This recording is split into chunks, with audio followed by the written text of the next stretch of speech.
So ఏంటి జగన్మోహన్ రెడ్డి గారి భద్రత గురించి పెద్ద ఎత్తున చర్చ జరుగుతుంది. మొన్న రాప్తాడు వెళ్ళినప్పుడు కూడా అక్కడ జరిగినటువంటి ఇన్సిడెంట్స్ కావచ్చు, లేదంటే పోలీసులకు సంబంధించి ఆయన హెలికాప్టర్ ఏదో టీడీపీ కార్యకర్తలు ధ్వంసం చేశారని కావచ్చు, ఈరోజు తోపుదుద్ది ప్రకాష్ గారికి సంబంధించి ఆయన మీద కేసు పెడతామని చెప్పేసి అక్కడ టీడీపీ వాళ్ళు ఏదో చేయడం కావచ్చు. ఇవన్నీ చూస్తున్నప్పుడు ఏం జరుగుతుంది? నిజంగానే జగన్మోహన్ రెడ్డికి భద్రత లేదా? కూటమేమో మేము భద్రత కల్పిస్తున్నామని చెప్తూ వస్తుంది.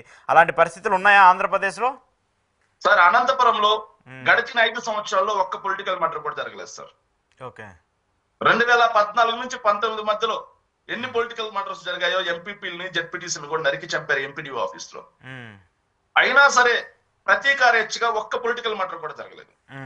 జగన్మోహన్ రెడ్డి గారు ఒక్క పొలిటికల్ మర్డర్ కూడా జరగడానికి వీల్లేదు అన్నట్లుగా అందరికీ కూడా హెచ్చరికలు జారీ చేశారు. ఓకే. సాక్షాత్తు పరిటాల సునీత గారు మా భద్రత మీద మాకు అనుమానాలు ఉన్నాయి అంటే జగన్మోహన్ రెడ్డి గారు ప్రమాణ స్వీకారం చేయకుండానే అదనంగా మరొక 8 మంది గన్మెన్లను కేటాయించారు. అది వైఎస్ఆర్ కాంగ్రెస్ పార్టీ చిత్తశుద్ధి. కానీ నేడు జగన్మోహన్ రెడ్డి గారు అక్కడ ఆల్రెడీ ఒక పొలిటికల్ మర్డర్ జరిగింది, ఉద్రిక్త వాతావరణం ఉంది.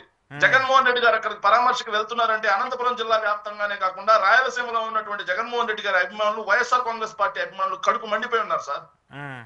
మా పార్టీ నాయకుడిని, మా పార్టీ కార్యకర్తని చంపేశారంటే మాకు కడుపు మండదా? వేలాదిగా తరలి వస్తారు అని చెప్పి వాళ్ళకి ఇంటెలిజెన్స్ రిపోర్ట్ ఉంది. అన్ని ఉన్నప్పుడు భద్రత ఏ స్థాయిలో ఏర్పాటు చేయాలి? 1100 మంది పోలీసులు పెట్టామంటున్నారు. ఎస్, 1100 మందిని పెట్టారు.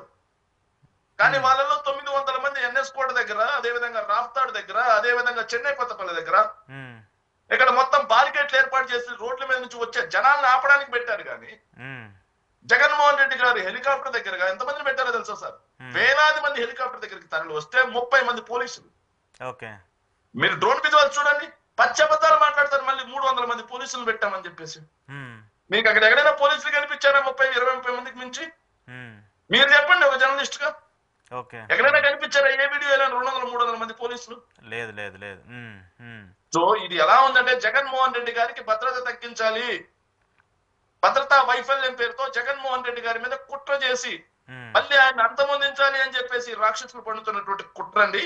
ఖచ్చితంగా మేము న్యాయస్థానాలను ఆశ్రయిస్తాం. జగన్మోహన్ రెడ్డి గారి భద్రత పెంచాల్సిందే. Z+ కేటగిరీలో ఉన్నటువంటి ఒక VVIP హెలికాప్టర్ ని దగ్గరే భద్రత లేదు అంటే సో ఈ ప్రభుత్వం జగన్మోహన్ రెడ్డి గారిని భద్రతని ఎలా గాలి కుదిలేసిందని కూడా మనం చూడాలి సార్. జగన్మోహన్ రెడ్డి గారు మా ప్రభుత్వం అధికారంలో ఉండగా మేము చేసింది ఏంటి సార్? చంద్రబాబు నాయుడు గారికి భద్రత కల్పించాం, పవన్ కళ్యాణ్ గారికి భద్రత కల్పించాం, అదే విధంగా లోకేష్ బాబు గారికి కూడా భద్రత కల్పించాం. మాజీ ముఖ్యమంత్రి కాదు లోకేష్ బాబు గారు, అదే విధంగా మాజీ మంత్రివర్యులు అంతే. అప్పటికి ఆయన Z+ కేటగిరీ భద్రత కూడా లేదు. అయినా సరే పాదయాత్రలో 500 మందికి పైగా పోలీసులతో నిత్యం భద్రత కల్పించాం మేము. సో మాకు ప్రతిపక్షాల మీద మాకున్న చిత్తశుద్ధి ఆ రోజు, ప్రతిపక్షాల భద్రత మీద మాకున్న చిత్తశుద్ధి ఆ రోజు. కానీ నేడు మాజీ ముఖ్యమంత్రి Z+ కేటగిరీలో ఉన్నారు. ఉద్రిక్త వాతావరణం ఉంది, ఉద్రిక్త పరిస్థితులు ఉన్నాయి, ఫ్యాక్షన్ పరిస్థితులు ఉన్నాయి. ఆల్రెడీ మాజీ మంత్రి గారు అయినటువంటి పరిటాల సునీత గారు మాట్లాడిన మాటలు విన్నాం. రెచ్చగొడుతూ మాట్లాడారు. మేము తలుచుకుంటే ఇక్కడ దిగలేరు, మీరు హెలికాప్టర్ నుంచి బయటకు కూడా పోలేదు, మరి తిరిగి వెళ్ళలేరు అని చెప్పి రెచ్చగొడుతూ మాట్లాడారు. ఇలాంటి పరిస్థితుల్లో పోలీస్ శాఖ ప్రోటోకాల్ ప్రకారం ఎంత భద్రత ఏర్పాటు చేయాలి? ఈ రోజు అభిమానుల ముసుగులో అసాంఘిక శక్తులు ఆ రోజు జగన్మోహన్ రెడ్డి గారిని చుట్టుముట్టుంటే ఎవరు బాధ్యత తీసుకుంటారు? ఖచ్చితంగా ఎవరు బాధ్యత తీసుకుంటారు సార్? అభిమానుల అభిమానాన్ని కట్టడి చేయాల్సింది ఎవరు? వాలంటీర్లుగా మా పార్టీ వాళ్ళు కట్టడి చేస్తున్నారు. అదే విధంగా పోలీస్ యంత్రాంగం కూడా ఉండాలి కదా. ఉండకపోగా గాలి వదిలేసి ఈరోజు అబద్ధపు మాటలు మాట్లాడుతున్నారు. అభిమానుల ముసుగులో అసాంఘిక శక్తులు వచ్చిండుంటే, కిరాయి మూకలు వచ్చిండుంటే, జగన్మోహన్ రెడ్డి గారి ప్రాణానికి ఏదైనా జరిగితే ఎవరు బాధ్యత తీసుకుంటారు? ప్రభుత్వమే కదా. తప్పు కదా. మేము మీ ద్వారా డీజీపీ గారికి కూడా విజ్ఞప్తి చేస్తా ఉన్నాం. డీజీపీ గారు అధికార పక్ష ప్రలోభాలకు లొంగి మీరు ప్రోటోకాల్ ను పక్కన పెట్టి జగన్మోహన్ రెడ్డి గారికి భద్రత తగ్గిస్తే ఖచ్చితంగా న్యాయ పోరాటం చేస్తాం. హైకోర్టులోనూ న్యాయ పోరాటం చేస్తాం, సుప్రీంకోర్టులో న్యాయ పోరాటం చేస్తాం. ఆల్రెడీ మీ చర్యలు రాజ్యాంగబద్ధంగా లేవు అని చెప్పేసి హైకోర్టు ముట్టికాయలు వేసింది ఒకసారి. మళ్ళీ వేయించుకోవద్దు న్యాయస్థానాలు చేత అని చెప్పి మీ ద్వారా విజ్ఞప్తి చేస్తున్నాం సార్. ఓకే. కంక్లూడ్ చేస్తూ వైసీపీకి సంబంధించి సరే ఆ ఎస్ఐ ప్రవర్తించినటువంటి తీరు, ఆయన జగన్మోహన్ రెడ్డి గురించి, ఆయన జగన్మోహన్ రెడ్డి మీద మాట్లాడినటువంటి వ్యాఖ్యలు కూడా ఇవన్నీ కూడా పక్కన పెడితే ఆయన గతంలోనే టీడీపీ కోసం పనిచేస్తున్నారు. ఆయన ఒకసారి సస్పెన్షన్ అవుతూ వచ్చారు. ఎన్నికల సమయంలో కూడా ఆయన్ని కూడా పక్కన పెట్టిన పరిస్థితి మనం చూస్తున్నాం. అయితే ఈ ఎంపీపీకి సంబంధించినటువంటి మర్డర్ కావచ్చు, అలాగే కొంతమంది టీడీపీ శ్రేణులందరూ కూడా వైసీపీకి సపోర్ట్గా వైసీపీలో చేరడానికి వస్తున్నందుకు చేరే ప్రయత్నం జరుగుతున్నందుకే ఆయన టీడీపీకి సపోర్ట్గా చేరారని చెప్పేసి మాట్లాడుతూ వస్తున్నారు. అలాగే రాప్తాడులో వైసీపీ కార్యకర్తలకు సంబంధించి టీడీపీ వాళ్ళు కూడా వైసీపీకి మద్దతు ఇస్తున్నారని తెలిసే ఆయన టీడీపీకి సపోర్ట్గా వాళ్ళందరూ ఓటు వేయాలనో లేదంటే టీడీపీకి సపోర్ట్గా మాట్లాడాలని చెప్పేసి ఆయనే ఒక కాకి వేసుకున్నటువంటి ఒక ఎస్ఐగా ఉండి టీడీపీకి ప్రతినిధిగా ఉండి చేస్తున్నారని చెప్పేసి వైసీపీ శ్రేణులు ఆరోపిస్తున్నారు. అలాగే అక్కడ ఉన్నటువంటి మాజీ ఎమ్మెల్యే తోపుదుర్తి కూడా ఆరోపిస్తున్నారు. ఏంటి ఈ ఎస్ఐ వ్యవహారం కావచ్చు, అక్కడ టీడీపీకి సంబంధించిన శ్రేణులకు సంబంధించిన వ్యవహారం కావచ్చు, అలాగే పరిటాల సునీతకు సంబంధించిన వ్యవహారం కావచ్చు, ఏం చెప్తారు సార్? ఒక విషయం సార్, రామగిరి ఎస్ఐ సుధాకర్ యాదవ్ గారు ఫక్తు తెలుగుదేశం పార్టీ కార్యకర్త, కరడు కట్టిన తెలుగుదేశం పార్టీ కార్యకర్త. ఆ విషయం అందరికీ తెలుసు, అనంతపురం జిల్లా వ్యాప్తంగా అందరికీ తెలుసు. అదే విధంగా ఏం సార్, ఆయన కష్టపడి చదివాం, అందరూ కష్టపడి చదువుతారు సార్. మీరు కేవలం ఎస్ఐ మాత్రమే.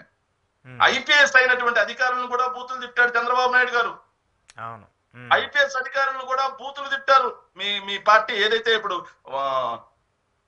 స్పీకర్ గా ఉన్నటువంటి అయ్యన్న పాత్రుడు గారు. అదే విధంగా పోలీస్ యంత్రాంగాన్ని మొత్తాన్ని అచ్చెన్నాయుడు గారు బూతులు తిట్టారు. నారా లోకేష్ గారు అయితే ఇంకా మాట అన్నారు, తప్పుడు మాట. మరి ఆ రోజు ఏమి సార్, చెవుల్లో సమ్మగా ఉన్నదా తమరికి, లేకపోతే చెవుల్లో కమ్మగా ఉన్నదా తమరికి? ఆ రోజు వచ్చి మాట్లాడలేకపోయారు. ఈరోజు జగన్మోహన్ రెడ్డి గారు ఏం మాట్లాడారండి? ఎవరైతే చట్టాన్ని సంరక్షించకుండా తెలుగుదేశం పార్టీ మోచేతి నీళ్లు తాగుతూ చట్టాన్ని భక్షిస్తారో వాళ్ళని ఖచ్చితంగా గుర్తుపెట్టుకుంటాం, బట్టలు ఓడదీసి మరి చట్టం ముందు నిలబెడతాం, మీ యూనిఫామ్ ఓడదీస్తామన్నారు. అందులో అన్పార్లమెంటరీ ఏముంది సార్? కొట్టండ్రా, తరమండ్రా, రాళ్ళేయండ్రా అనే మాటలు జగన్మోహన్ రెడ్డి గారు అనలేదే. ఆ రోజు ఎందుకు కామ్గా ఉన్నారు? ఈ రోజు జగన్మోహన్ రెడ్డి గారు మాట్లాడిన మాట అందరు పోలీసులను ఉద్దేశించి అన్నారా? మీలాంటి కరప్టెడ్ పోలీసుల గురించి మాట్లాడారు. తెలుగుదేశం పార్టీ పరిటాల శ్రీరామ్ గారికి ఊడిగం చేస్తూ బ్రోకరేజం చేస్తున్నటువంటి నీలాంటి కరప్టెడ్ ఆఫీసర్ గురించి మాట్లాడారు. ఓర్చుకోలేక మళ్ళీ బయటకు వచ్చి మాట్లాడతారా? ఏం 2 కోట్ల రూపాయలతో కోళ్ళపామి ఆడి నుంచి వచ్చిందా నీకు? ఓ సాధారణ ఉద్యోగివి నువ్వు. ఎక్కడి నుంచి వచ్చింది నీకు 2 కోట్ల రూపాయలు పెట్టి రోజు కోళ్ళ ఫారం కట్టేది? లేపాక్షి భూముల్లో ఏ ప్రభుత్వ అండతో, ఏ అధికార అండతో నువ్వు గ్రావెల్ తోలుతా ఉన్నావు లేపాక్షి భూముల నుంచి అక్రమంగా? అదే విధంగా నువ్వు ఒక అధికార పార్టీ వ్యక్తివా, లేకపోతే ప్రభుత్వాన్ని సంరక్షించే ప్రభుత్వ ఉద్యోగివా? ప్రభుత్వ ఉద్యోగి ఎలా ఉండాలండి? మొన్న ఒక ఎమ్మెల్సీ వస్తే కంగ్రాచులేషన్స్ అన్నా, తెలుగుదేశం పార్టీకి నువ్వు చేసిన సేవలకి అన్నిటికీ గాను ఎమ్మెల్యే కోటాలో ఎమ్మెల్సీ వచ్చినందుకు ఐఎమ్ వెరీ మచ్ హ్యాపీ అని చెప్పేసి ఇన్స్టాగ్రామ్ లో పోస్ట్ పెడతావు. పోలీసులు దెంగితినడానికి వచ్చారా అని చెప్పినటువంటి అచ్చెన్నాయుడు గారికి బుక్కే ఇస్తావు. పరిటాల శ్రీరామ్ గారితో అయితే అత్యంత స్నేహంగా ఉంటావు. 2024 ఎన్నికల్లో గుంతకల్ ఎమ్మెల్యే టికెట్ కావాలి అని చెప్పి ఐవీఆర్ఎస్ కాల్స్ చేపిస్తావు, పత్రికల్లో రాయించుకుంటావు, పోస్టర్లు వేయించుకుంటావు. నువ్వా నిజాయితీ కలిగినటువంటి ఆఫీసర్వి? నువ్వా నిర్లక్ష్యం పట్టించుకో, నువ్వా పక్షపాతం లేకుండా పనిచేసేటువంటి ఆఫీసర్వి? ఎంత క్లియర్ గా కనిపిస్తా ఉంటే మళ్ళీ బయటకు వచ్చి నిస్సిగ్గుగా నిర్లజ్జగా మళ్ళీ జగన్మోహన్ రెడ్డి గారి గురించి ఏకవచనం. ఎస్, నీకు చంద్రబాబు నాయుడు గారు, తెలుగుదేశం పార్టీ, పరిటాల శ్రీరామ్ అంత ముఖ్యమైతే దయచేసి కాకి దుస్తుల్ని పక్కన పెట్టండి, పైనటువంటి 3 సింహాల టోపీని పక్కన పెట్టండి, లోపల మీకు ఇన్బుల్ట్ గా ఉన్నటువంటి పచ్చ చొక్కా వేసుకోండి, రాజకీయంగా విమర్శలకు రండి, మేము విమర్శిస్తాం, మాట్లాడతాం. అలా కాకుండా లోపల పచ్చ చొక్కా పైన కాకి చొక్కా వేసుకొని కాకి చొక్కా ముసుగులో అసాంఘిక కార్యకలాపాలు చేస్తాం, అక్రమ అరెస్టులు చేస్తాం, ఏదైతే అరాచకాలు చేస్తాం, మాట్లాడితే మాజీ ముఖ్యమంత్రి గారిని పట్టుకుని ఏకవచనంతో మాట్లాడతామంటే మళ్ళీ చెప్తున్నాం, చట్టం తన పని చేసుకుంటూ పోతుంది. ఖచ్చితంగా సార్, రాబోయే రోజుల్లో ఖచ్చితంగా మీరు అలాంటి వాటిని ఉపేక్షించనంటారు సార్? ఖచ్చితంగా ఎవరైతే వైఎస్ఆర్ కాంగ్రెస్ పార్టీ శ్రేణుల మీద అక్రమ కేసులు పెట్టారో, ఎవరైతే వైఎస్ఆర్ కాంగ్రెస్ పార్టీ శ్రేణుల్ని హింసించారో, ఎవరైతే భారత రాజ్యాంగాన్ని అదే విధంగా ఏదైతే ఐపీసీని పక్కన పెట్టి నారా లోకేష్ వారి రెడ్ బుక్ రాజ్యాంగం ప్రకారం ఎవరైతే చర్యలు తీసుకుంటున్నారో వాళ్ళందరి మీద ఖచ్చితంగా న్యాయబద్ధంగా చట్టం ముందు నించోబెట్టి దోషులుగా వాళ్ళ కాకి చొక్కాలు ఇప్పించడం మాత్రం ఖాయం. Right sir. Thank you. చూద్దాం మరి దీనికి సంబంధించిన పరిణామాలు ఎలా ఉంటాయి. Thank you.